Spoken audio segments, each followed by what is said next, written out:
আসসালামু আলাইকুম। আমি ডাক্তার রাশেদ আহমেদ মিলন।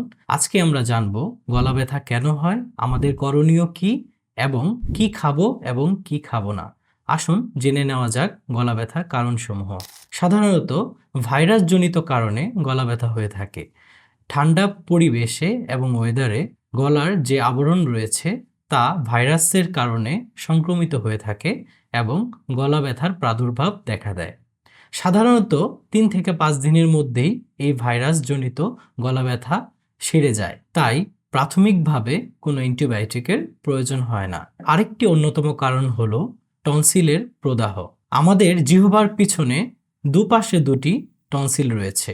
এই টনসিল সাধারণত ব্যাকটেরিয়া এবং ভাইরাসজনিত কারণে ইনফ্লামেশন হয়ে থাকে এবং এই টনসিলগুলো ফুলে যায়, যার ফলে আমাদের ঢোক গিলতে কষ্ট হয় এবং গলা ব্যথা দেখা দেয়। তৃতীয় যে কারণটি রয়েছে, বেশি পরিমাণ আইসক্রিম এবং ঠান্ডা পানি গ্রহণ করা।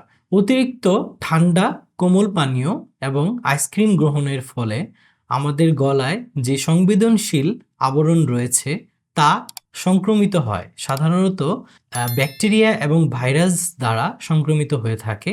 এর ফলে আবরণ ফুলে যায় এবং গলা ব্যথা দেখা দিতে পারে। চতুর্থ হচ্ছে ধুলাবালি, স্মোক এবং অ্যালার্জি। যেসব স্থানে বেশি পরিমাণ ধুলাবালি এবং স্মোক রয়েছে, যাদের অ্যালার্জির পরিমাণ বেশি থাকে শরীরে, এর ফলে অ্যালার্জি এবং স্মোকের কারণে আমাদের গলার আবরণগুলো ফুলে যেতে পারে এবং গলা ব্যথা দেখা দিতে পারে। পঞ্চম যে কারণটি রয়েছে, এই শীতকালীন সময়ে বেশিরভাগ মানুষই ঠান্ডা জনিত কারণে ভুগে থাকেন।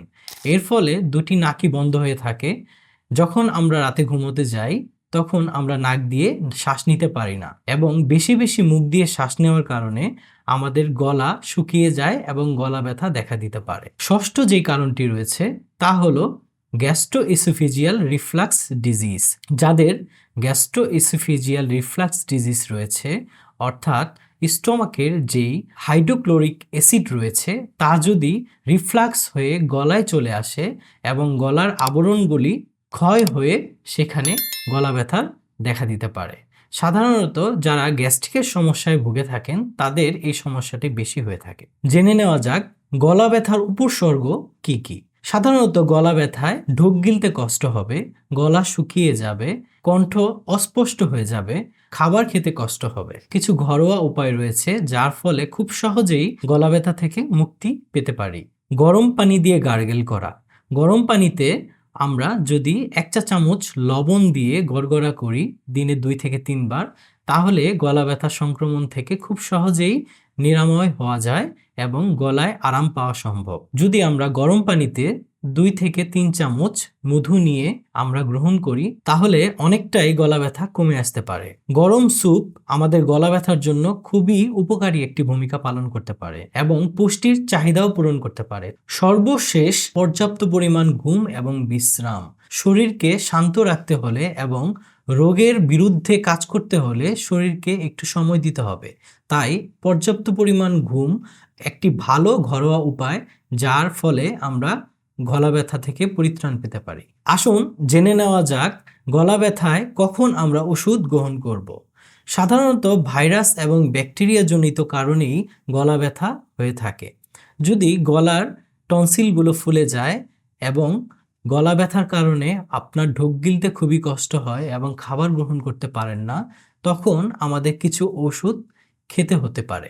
সাধারণত ব্যথানাশক ওষুধ এবং ভিটামিন জাতীয় খাবার খেলেই আমাদের গলা ব্যথা সাধারণত চলে যায়।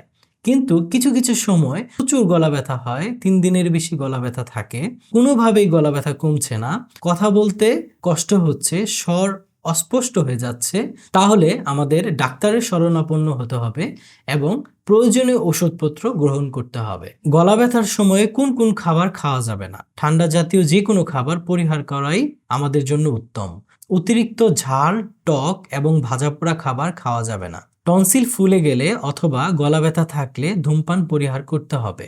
নিজেকে গরম পরিবেশে রাখতে হবে, গলার স্বরকে রেস্ট দিতে হবে, তাহলে গলা ব্যথা অতি দ্রুত কমে আসবে। আজকের মতো এ পর্যন্তই। আশা করি সবাই সুস্থ থাকবেন, ভালো থাকবেন। আসসালামু আলাইকুম।